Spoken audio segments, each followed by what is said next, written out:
Hey everyone, welcome back to Trade Talk. I am your host, Niko. Thanks to all that have checked this show out. This is your weekly reminder as well to please check out the Late Night Chat Network page on SoundCloud. We have many other podcasts we do. We got the Late Night Chat with JT and Niko. That's our flagship podcast that I do with my buddy, where we kind of talk all kinds of different shit on there. We also have just launched a YouTube channel where we're actually showing the videos of us recording that podcast as well as on there, and hopefully more content to come, more comic-related stuff, maybe some fun things for you guys to check out. And then, of course, if you're checking out this show for you hear me talk about comics, you can also hear me talk about weekly comic single-issue releases on Weekly Wine Comic Time. That is a podcast I do with my girlfriend Christine, and you can also find that on the Late Night Chat Network page on SoundCloud. All right, so now to get into the books for today. I got 4 different books I wanted to mention today. I'll try not to talk too long on any of them, just since we do have a few of them, and I find that I've been going a little bit longer than usual. I think the last episode I talked about manga a bit. I clocked out at just under half an hour. Not that there's anything wrong with that, but I kind of, specifically when I started doing these, I set out to do these kind of, maybe 2-3 different books, talk about them for, 15, 20 minutes, kind of these short little episodes. I never see myself going over half an hour, so that will probably be the longest these ones will ever be. So, I just feel there's only so long that you guys want to hear me personally talk about these books. So, since this is the one show I don't have a co-host on. Anyways, let's get right into it. First up, we got Hawkeye Volume One. This is, this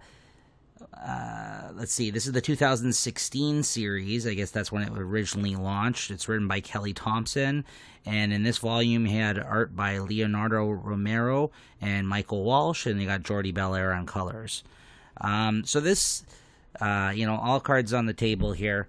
This book I did not like initially. This was the one where it's focusing on Kate Bishop, Hawkeye, and this came out after the huge high-profile run that Matt Fraction had on the Clint Barton Hawkeye book, and then Jeff Lemire took over for him after that.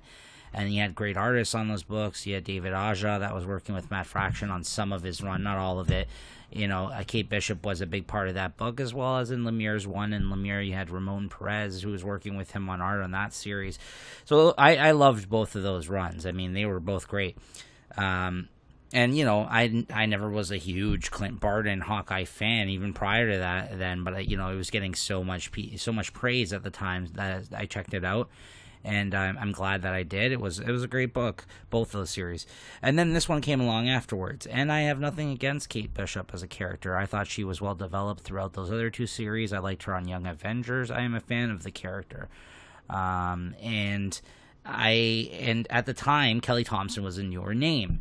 Now she's kind of, she's had a few kind of under the radar hit books. I mean, I still think she's kind of building herself up as a writer through the things she's doing at Marvel, but she has a lot of fans. She has a lot of fans, and slowly the things that I have been trying out by her, I have enjoyed. So I read the first couple issues of this series, and I just didn't love it. I didn't love how it kind of felt like, even though Hawkeye was kind of like that too, don't get me wrong, I don't want to say hipsterish, but she was just dealing with felt like new age problems. It was essentially one of her detective cases in this, because that's what happens in this book. She moves away. This is a story about her basically starting her own PI, private detective kind of Hawkeye investigations kind of company on her own, because she's broke and she doesn't know what to do.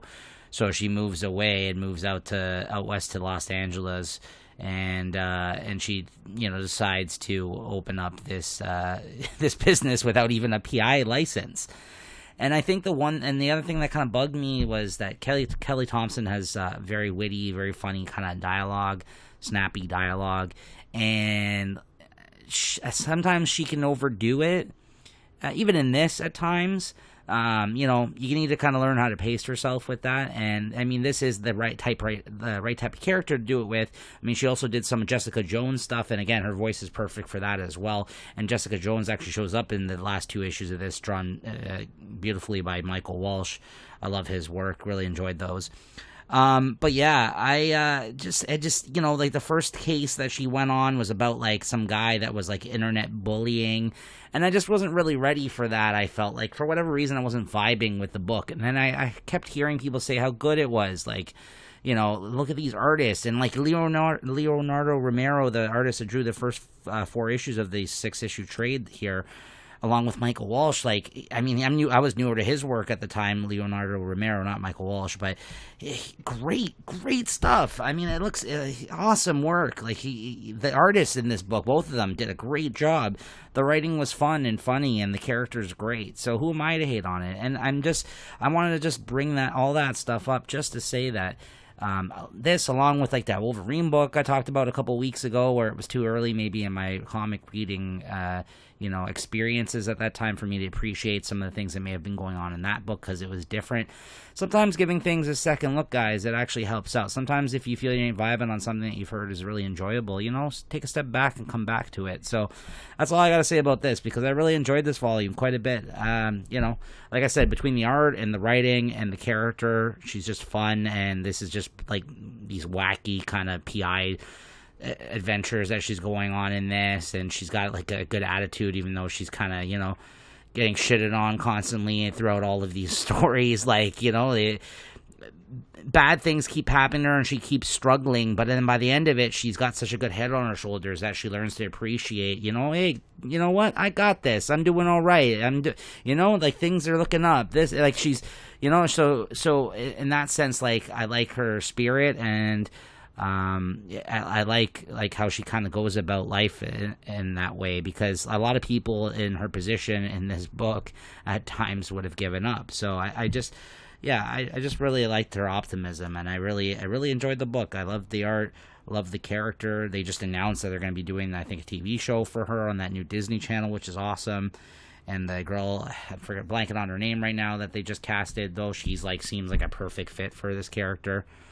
If this book, you weren't sold on it originally, give it another shot. Like, because just like me, I read it, and I'm going to read the next 2 volumes now. This lasted about 16 issues. There's 2 other volumes of this series, and I'm going to pick them up. I thought Kelly Thompson did a great job on this, and I'm looking forward to reading the rest. All right, next up we got Outcast. This is Volume 7, written by Robert Kirkman, art by Paul Azaceta. He was very heavy on like the inks, like the blacks, kind of like heavy brush, work. It seems like his inks aren't very thin; they're very smudgy and very kind of thick lined work. But he plays with shadows and stuff like that quite a bit. I'm trying to think of other kind of artists like he'd fit in the school of. I wouldn't say Mignola with the shadows in that sense, but like definitely like a thicker line Chris Samnee. Like he's more clean lined, I would say, but this guy, he's definitely in that school, I would say, at least, but very Jean-Paul Leon, think him. Actually, yeah, he's actually very much like Jean-Paul Leon. Yeah, let's go with that. If you've ever seen his work, it's very reminiscent of that to me right now that I'm looking at it. So this is Volume 7 of Outcast. I believe the show's already done. I think it only lasted 2 or 3 seasons. It was going on, I guess, during the height of Walking Dead. I watched most of the first season. I actually really enjoyed what I saw. And I remember when this book came out, a lot of people didn't really dig on it, it seemed, because of some of the nature of the, some of the topics that were going on in this book at the time. It was about a guy who was, like, wrongfully accused of being, like, basically, like, a wife beater. Like, he like apparently beat the shit out of his wife, and then he was kind of like, an outcast to his like town, like and then like he kind of became like a shut in, and then it turns out that throughout his whole life, even when he was a kid, like he's been like this person who like attracts, like people that are taken over by demons, basically people that are possessed, and like his mother, I believe, had gone through it, and he was mistreated as a child because of it, and he had like a really shitty upbringing, and then you basically find out that like these people, like these outcasts, these people that get taken over through possession, like think like the Exorcist and stuff like that, there's like a whole group of them, like I guess all at this point in the story converging in this one town, like all coming together because there's other people like him that have the power to take down these people, like just with using his hand, like just putting it to their forehead, like kind of casting away like the evil inside these people. And this whole time he's been him and this priest, and then his father reemerges, like in the story, who he thought was like dead, or just I guess he didn't talk to him. Maybe he just reemerged, and then you find out that he plays a big part in this whole kind of battle against evil and stuff like that. And then he starts a new life with new woman, and he he basically is just trying to move on with his life and kind of make his way through this world now, being aware that he is basically like becoming the catalyst of like this group of people that are joining together, banding together to take down these people that are possessed by these demons, essentially. So that's kind of been the ongoing story, and it's always a quick read, like some of Robert Kirkman's books are. I am a fan of Robert Kirkman. I know not everybody is. Invincible being my favorite thing he's done. Walking Dead was very enjoyable at times as well. But I like this book. I mean, it's kind of, it's dark. It's the art is enjoyable. It's an interesting story. It's kind of, it developed at a faster pace, I would say, than Walking Dead at some points. I mean, this volume 7 now, where it collects issues 37 to 42. And quite a bit has happened from volume to volume, I would say, and they've progressed the story along quite well. It feels like now, though, it's finally coming to an end. With the next trade paperback, it actually might be the last one. At least it feels that way, because we're kind of coming to a head with these characters, and basically this good versus evil kind of showdown that's about to pop off at this point in the story. That's been basically, been building up this whole time. So I guess we'll see what happens. Like I said, this is a story I've enjoyed so far. I've enjoyed every volume when it comes out. I dropped it in single issues. I was reading it that way originally, and I just felt that it reads better in a chunk, because Robert Kirkman stuff kind of reads pretty quick. Like I said, it's a nice, easy, fast read. Very dialogue driven, and it's got some fun art, and I do like it. It is if you're into kind of possession stories, or if you're into kind of like Robert Kirkman's writing, like I guess even if you've read Walking Dead and you like the way he has people interact with one another, you get a lot of that in this. It's just instead of this, you got instead of zombies, you got people that are possessed, and basically bad versus evil in this one. Next up, we got Skyward Volume 3. This is the last volume of this series. I believe it was 18 issues, all said and done. I believe this was issue 13 to 18. Let me just double check that. Nope, it is 15 issues, all said and done. This collects 11 to 15. So each volume had 5 issues in it. This is a great book. If you guys haven't checked this book out, do yourself a favor, go check out the first volume. The first volume may even be $9.99, like a lot of other Image books. And if it's not, still pick it up. Trust me, this is a very enjoyable, unexpected book on a lot of people's parts. And I think this was one of those titles, I think, that was like the little engine that could, like, it was one of those under the radar books that a lot of people talked about, and I seen a lot of people kind of through word of mouth end up picking this up and really enjoying it, and now it's been optioned for a TV show.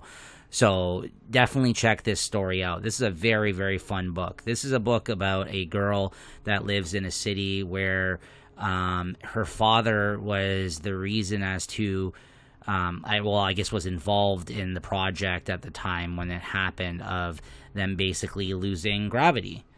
So all of a sudden, people just fucking floated away. A lot of people ended up getting killed. They just went up in the atmosphere. All of a sudden, gravity was gone one day, all of a sudden. Something that I guess her father was planning for the eventuality of happening. Who was like a scientist, and he was finding ways to kind of combat this, because it was going to happen. And then they had to learn how to basically live this way, and she ended up losing her father. And this story, because of what happened there, like one day, lots of accidents, lots of people lost to the atmosphere, essentially, because they weren't grounded. And then the people that did survive, there was like these you know, these rich fucking CEO types, like the other scientists, I guess, that her father was working with at the time, or a person who was funding it, essentially, because he doesn't seem all that smart to me, but he was an associate of his.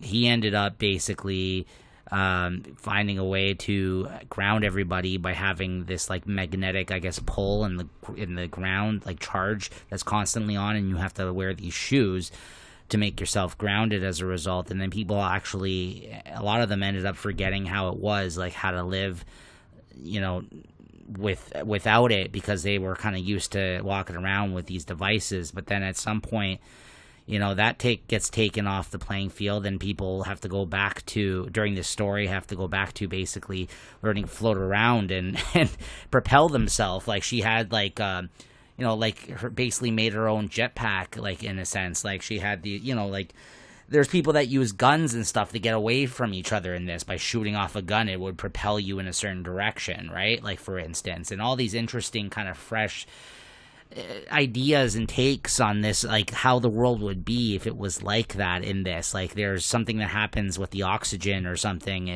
and they go to a certain part in this story, this city which was unexplored previous to now. Like I think she's from Chicago, this girl, and then they end up, like, let's say, you know, they go to New York or something, let's say. I don't know if it actually was New York, but what had happened was she goes there and she finds out like something had happened to all the bugs in this territory, and they're all fucking massive, like life-size, like Godzilla fucking type creature bugs, because of something that happened with the oxygen levels in the air, like somehow affected this wildlife, right? So like just things like that, interesting ideas. Like I don't want to spoil too much about this book. I can totally go into it, but the ending was very satisfying for me.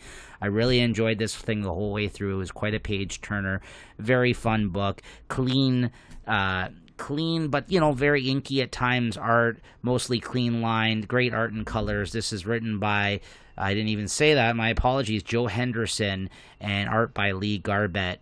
I believe they also worked on the Lucifer relaunch that came out from DC a few years ago, and I think Joe Henderson is, yes, he's the co-showrunner of Netflix's Lucifer. I guess now it's landed on Netflix, because I believe it was on a cable network at first, and they found a home for it there. Lee Garbett has drawn Lucifer with Joe Henderson, and he also drew a Loki, Agent of Asgard. So yeah, you know, newer creators to comics for sure. They're not household names by any means, but this was a very fun idea for a book, and it's a nice 15 issues, not a huge commitment, not a huge run, very fun. He said in the notes at the end that he would like to revisit this world again in the future, but at this point he's working on the script for, I believe this is going to be, like I said, adapted for a movie. I don't think it was TV. It's either TV or a movie. I know he's from TV, so maybe it's going to be TV, but I believe it's a film that they're doing of this. So yeah, that's really all I got to say. I just want to let people know. I want to bang the drum for this book, and I want to tell people to please check this out. Yeah, there it is. He's writing a script for Sony right now for the film. So yeah, great book, Skyward, and it, you know, stuck the landing. I really enjoyed the end. You know, and you could definitely revisit this world again the way it ended, and I'm sure that's why he kind of left it a little open-ended at the end, where our main character in the book will go off on her new journey, and hopefully we'll get to revisit it. Okay, and last but not least, we got G.I. Joe, Sierra Muerte, and this is by our good friend Michel Fife. I actually have only met him once. I wouldn't call him a good friend. I'm calling him a good friend because I am a big fan of his work, and I have talked about one of his books on this show before. I talked about Sagas, which admittingly I didn't love. I loved his art. It was like the first thing I believe he published, you know, previous to Copra, and I'm a huge fan of Copra. And also, at that time where I think I talked about that book, it wasn't announced as of yet, or I wasn't aware of it, but Copra is going to be coming out in single issues from Image Comics, I think starting in October. So make sure to check that out, guys. You know, like I said, check out this guy's artwork online. It's very interesting and unlike anything else going on today, and Copra is a very fun, kick-ass book, and if you've never read it, Image also did the deed of reprinting, I think, think there's 5 volumes total of his work through Image right now. They reprinted everything that he self-published prior to going over to Image to launch the new relaunch of his Cobra series and continuing the series from his indie independent published stuff that he did. So great stuff. Anyways, this is his take on G.I. Joe. This is a little G.I. Joe story that's taking place in Sierra Muerte. And, I don't have a huge love for G.I. Joe. I'm somewhat familiar with G.I. Joe. It was, it was popular around the time I was born. And unlike most people maybe my age, or I guess you had maybe to be a little bit older than me at this point. Like, so maybe kids that were, already 7 or 8 around that time, by the time this show came out, and it was around when I was born, when it was really popular. I guess we're the big fans of this, because like for whatever reason I just missed the bus on that. I felt like with G.I. Joe and Transformers and all those kind of properties at that time with the toys and everything, I was just too young to appreciate it. So by the time I would really have been into a cartoon like this, it's just because like whenever I see G.I. Joe comics, I've read a couple of them, and I want to know more about these characters in this world. I always end up reading them if the interesting creators do things with it. Like I read the Tom Scioli. He did a Transformers versus G.I. Joe book, and again, he's kind of like got a really cool old school throwback style, and his art's interesting, and he comes from indie comics, so I was like, okay, I'll check that out. So that's the times I'll pick up books like this, and quite frankly, that's the only reason I picked this up. These were, I think, 3 oversized issues collected in here that told like a story about the Joes against the bad guys in this Sierra Muerte place, and it was fine. Again, love the art, love looking at it. The story was fun. It kind of felt Cobra-ish at time because of the cast of characters and the fighting and the action in it, so I'll give it that. I did enjoy that. But could I tell you I knew everybody in the book, or that I had that nostalgia or love for these characters or this, this world? Not exactly. But again, if you're a fan, if you are a fan of G.I. Joe, then this is going to be awesome for you. Like if you already have an idea of this, of what G.I. Joe comics are essentially like, although I'm sure this is a little bit different than your average G.I. Joe comic, only because of his indie sensibilities, this artist, and maybe his art for that matter. I've been told some people this isn't their cup of tea. I just love how he uses different mixed multimedia like kind of elements. It's not just your classic always pencil and ink type of work that this guy is doing. He does great stuff, and I'll send, like I said, I only check this out for his artwork. I'll basically check out anything that he does at this point. So he also did a book, Bloodstrike book for Image with the Bloodstrike characters, Rob Liefeld's old property there. He did, I think it's Bloodstrike Brutalist, it's called. And I think that was another like 3-issue little thing that he did with those characters through Image Comics. I also have that trade paperback. Did I grow up through the 90s Image boom and comics around that time? I absolutely did, but I'm not a huge Bloodstrike guy. Again, picked it up for his art. So I'm just here to say that if you are into G.I. Joe or if you are into Michel Fife's art, this is worth picking up. Otherwise, there may not be much more for you here in this book, and it's a very niche thing on both fronts, right? So so definitely check this out if you like either of those things. I think it's worth it, but know if you're just coming in from the G.I. Joe fan perspective that this is, maybe check out the artwork, see if you dig it. If you're coming from Michel Fife's artwork, though, it does not disappoint, and if you're a G.I. Joe fan to boot, that's just a bonus, so icing on the cake. Alright, so that does it for me today, guys. I hope you enjoyed this new episode of Trade Talk. As always, these will come out on Friday weekly. I will try to continue to read a few books to discuss each time I come to this mic and record these things for you guys. I am still enjoying this. It's almost as if I'm just trying to get my thoughts out there at this point, for myself, and kind of give purpose into all these fucking books that I read and end up buying. So it kind of gives justification a bit more for me to do it this way. But, not to say I don't enjoy this. I do love it, and I appreciate anybody checking it out. I just, if you're like me and you buy a lot of books, it's nice to actually train yourself to actually talk about the books a little bit, or at least think about them after you read them, instead of just quickly reading them, throwing it on the shelf and moving on to the next one, which, you know, I'm guilty of doing myself sometimes, just because, you know, if not, that stack just continues to be massive, right? So anyways, I'll see you guys next time.